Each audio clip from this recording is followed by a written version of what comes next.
Hey team, do you want a solid, straight backhand, nice and powerful? If that's the case, keep watching. We'll go through some of the do's and don'ts, what's probably making it go wrong, and get that backhand nice and powerful.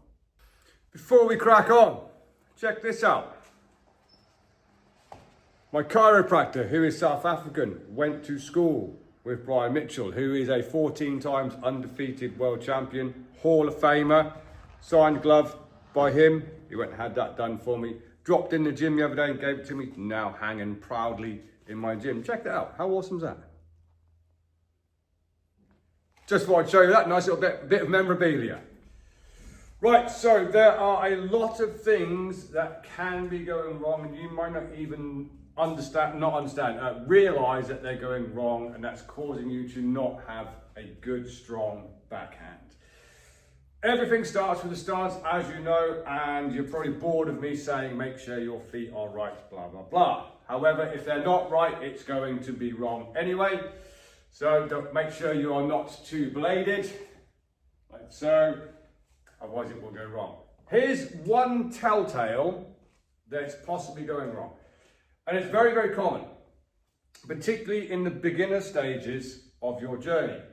So if you're throwing your straight right, we know we have to understand the kinetic chain, and we know that the weight transfers from the back foot to the front foot, and you rotate and you throw the punch. However, big telltale, if your back leg is straight when you've thrown the punch, because a lot of people will lift up or push forwards. So what I mean by that, so here we are, sideways view in a southpaw, not southpaw, an orthodox stance. If your leg does this and is straight, you are bleeding power, okay? Your leg does not want to be straight. That's going to push you forwards. My head's going to go over my front leg from there, and it's going to cause me to not rotate so much. Therefore, I'm losing some of the rotational power behind the punch, because it's very hard to be in that position and rotate. Guarantee you are then pushing the punch and your kinetic chain is wrong. What's happening from there, because it's supposed to travel up through, from your foot, through your knee, through your hip, through your shoulder, and out the hand with a rotation from when you're doing that, when you're pushing from the back leg but you're straightening and lifting, you're pushing this punch, therefore you're dragging the kinetic chain. Check yourself that you're not doing that, because it's quite possible. The other one that tends to happen when we start to understand how the kinetic chain works, can't get my words out today, is we understand we're going to drive from the back foot. So we are pushing, there's the start of the kinetic chain. What tends to happen is the foot comes off the floor slightly and then goes behind. Again, this locks your hips in place. You'll be surprised how many times I see this. Boom, yeah? Because as you're turning, as you're rotating, it pulls that foot in. And it will lock your hips, therefore locking your rotation, not enabling you to deliver a powerful punch. So there's two things already that will hold you back on this punch. Now what I'm going to do, I'm going to stick a glove on and I'm going to do both of those things, and you'll see a difference in power and intensity. Right, so I'm not going to hold back at all, okay, so don't think that I'm just doing it lighter than what I would normally do it. So first one, what I'm going to do is I'm going to start the kinetic chain, but I'm going to drive here, straighten that back leg. You'll also see how that shortens the range. So here's my range, boom, there's my cross. If I push from that back leg and my head comes forward and my leg goes straight, I can't get that full rotation. This will 100% be nowhere near as powerful if I do it correctly. So from here, I've got to do it wrong now, haven't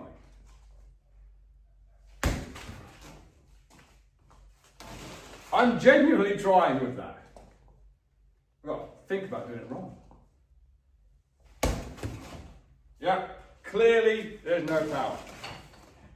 If I don't straighten the back leg, but I bring it in as I throw it, you'll see that my hips get locked, although this one will be a bit more powerful.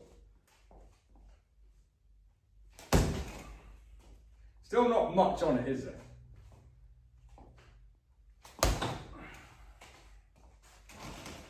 We'll do it properly. Way more powerful.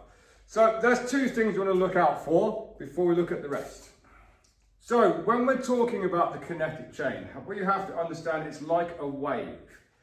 This doesn't all want to be happening at the same time. Not everything's going at the same time. Okay? Imagine this is my lower body and this is my upper body. What wants to happen is this goes and it starts to drag this with it, this stops and that fires that from it. It kind of goes like that. That's the best way I can describe it. It's like it's a whip, okay? If you're doing everything at the same time, you're not going to get that whip. So one of the other key things that you need to understand is being able to relax, because you want this to happen. Here, you want to be able to drive through your foot, through your ankle, through your knee, through your hip, out your shoulder. That's your punch. This is just what delivers it. The arm delivers it. So if everything's stiff, because we're tensed up and we're trying too hard, that wave is not going to happen. Now, this is a weird thing to get your head around, particularly if you're going to do, attempt to go into sparring and potentially fight, because you're about to get in a fist fight with someone. What I need you to do is relax, which is counterintuitive, particularly if you've never done it before. You are going to lock up and you're going to tense up, and everything's going to feel slow and not work for you, and you're going to wonder why you're getting hit and then think, boxing's not for me. That's not it. It's just a learning experience and it takes time. However, you need to relax on your punches. I've had it before where I've been training. It's been a class with odd numbers in it, so I've jumped in, I've held pads for someone and they've held pads for me. And I've said, I'm really tired today. I'm just going to take it easy. Don't worry, And then because I've completely relaxed, because I said I'm going to take it easy, I'm bam, bam, bam, and the pads have gone off like a shotgun. And I'm like, whoa, that was good. I'm on form tonight. It wasn't because I'm on form, it's because I relaxed. Okay. And then what happens is you try and replicate that, and then you try harder. It's a very, very weird thing. And the more you try, the more you tense up, the less power you're going to get because you're slowing yourself down. So you have to stay relaxed for this. So again, what I'm going to do is I'm going to give a demonstration of being tense, trying to do the punch, and being relaxed and trying to do the punch. So here I am. I'm about to tense up and really aggressively with tension try and throw this punch. And again, I'm not going to hold it back just for the sake of, oh, that one doesn't look as hard as the other. No, I'm going to try. So I'm going to lock myself in and I'm going to try not to do the kinetic chain in the correct order, but I'm just going to try and aggressively throw it.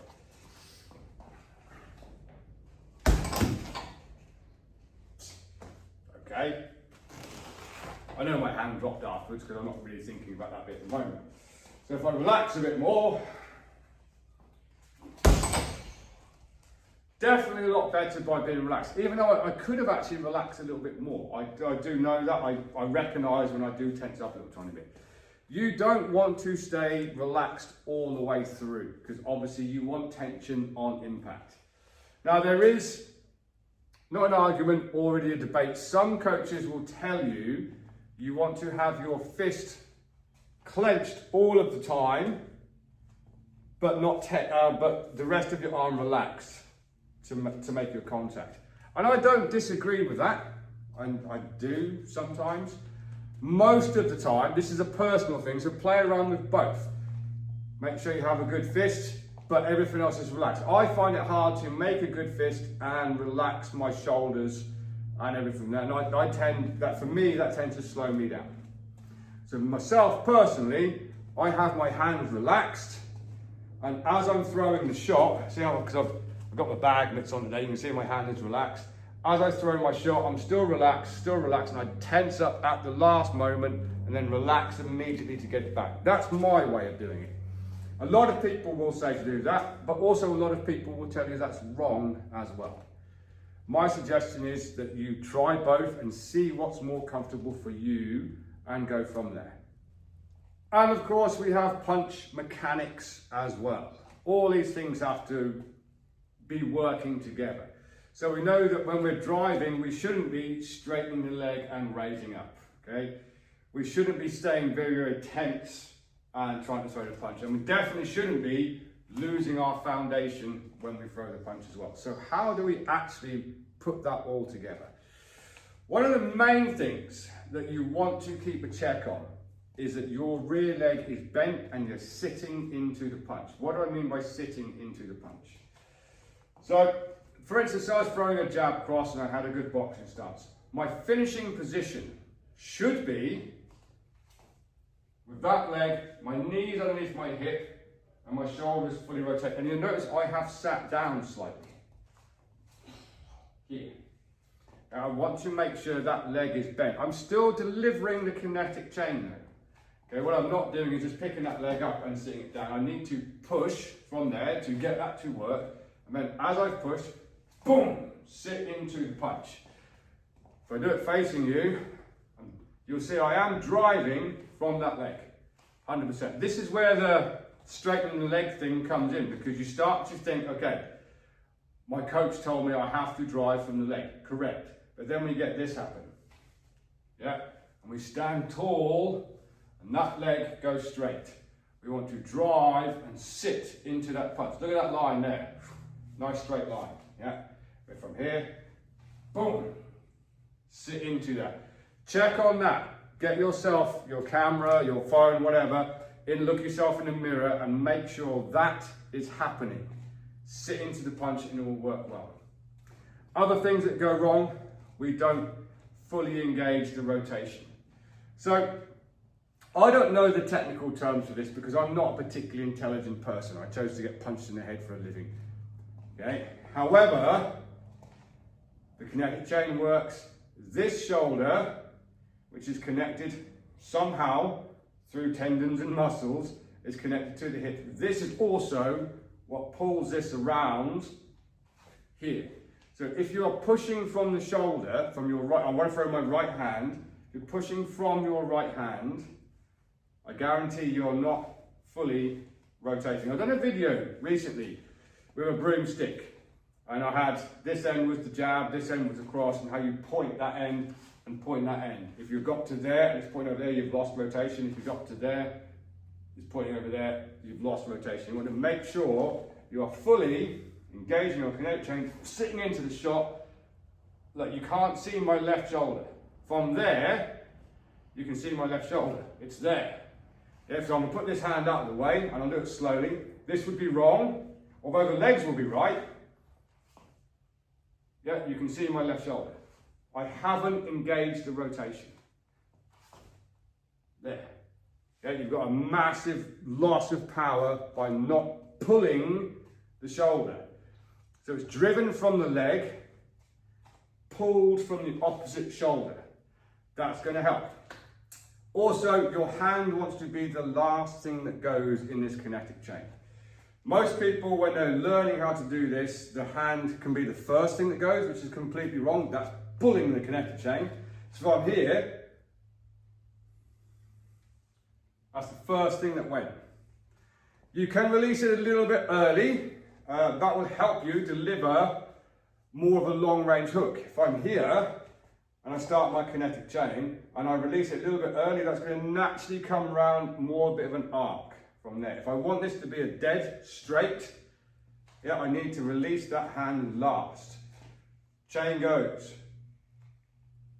Hip starts to turn, sitting into the punch, shoulders have gone. Now the hand is going from there. If you look closely, the hand is the last thing that goes.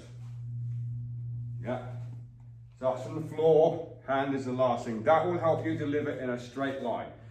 The minute that you're starting to arc over here somewhere, you're going to lose your power because it's going that direction. So point your punch. If I wanted to point at you, boom, I'm pointing at you. If I'm doing what I call a kebab shot punch over here, it doesn't work. And that's something that most beginners do, particularly with a backhand, whether you're orthodox or southpaw. They come here, they drop the hand, and they kind of do this. It's not correct. Sit into the punch and deliver that shot from there. So, let's have a little look one more time about how, if we get everything working properly, you'll get a good backhand. If you're a regular of this channel, you know that I'm actually a southpaw, so I would actually be doing this way round. But because most of you are orthodox, I will do this orthodox. My point is this, even though that I'm doing this with my jab hand, I'm not a heavyweight or anything like that, clearly, but you'll see if I do it correctly, I still have a good backhand, even in my opposite stance. Or good for someone who's 50 in 2 days' time, should I say. You young pups should have a much better punch than me, because I'm old and broken. Well, I'll do it off of a jab cross, because I like to set my kinetic chain from there. But I'll do it completely wrong first, but I'll still try.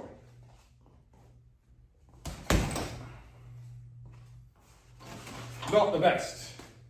I'll employ the kinetic chain. I'll make sure I'm pulling from the shoulder. I'll make sure I'm sitting into the punch, not lifting up. I'll make sure I'm fully rotating, and I'll make sure I'm relaxed and point the punch in a straight line. From here, much better. And it's just employing everything that we just spoke about, rather than what I call dick swinging. From here, if you put that into play, your backhand will improve tenfold, 100%. When we're beginning boxing, guys, everyone thinks that a punch is just a punch. All I've got to do is throw my hands and hit something. And you see it so much. It's not. There's way more detail to getting your punch correct. And it's something that you need to do repetitively over and over and over again. If you get bored of throwing a jab or bored of throwing a cross, then maybe boxing isn't for you. You know, there's always something to work on. I am now in my 44th year of doing combat sports. And I still work my jab, I still work my cross. And there's always something more I can just squeeze out of it to make it better. But maybe that's just the type of person I am. I'm never completely satisfied with a performance. There's always something else I can do. So have a little work on them drills and let me know if it's helped you gain a little bit of power in your backhand. Key thing, relax. Last little bit, I have decided, let me know in the comments, that the names for boxing are wrong. I put a little survey out the other day. At the moment it's orthodox and southpaw. I think it should either be orthodox and unorthodox, or my personal favourite, northpaw and southpaw. Let me know in the comments what you think. And if that's the case, I'm going to call everyone a northpaw in my gym from now on. Anyway, train hard, train safe, train intelligently, and I'll see you soon.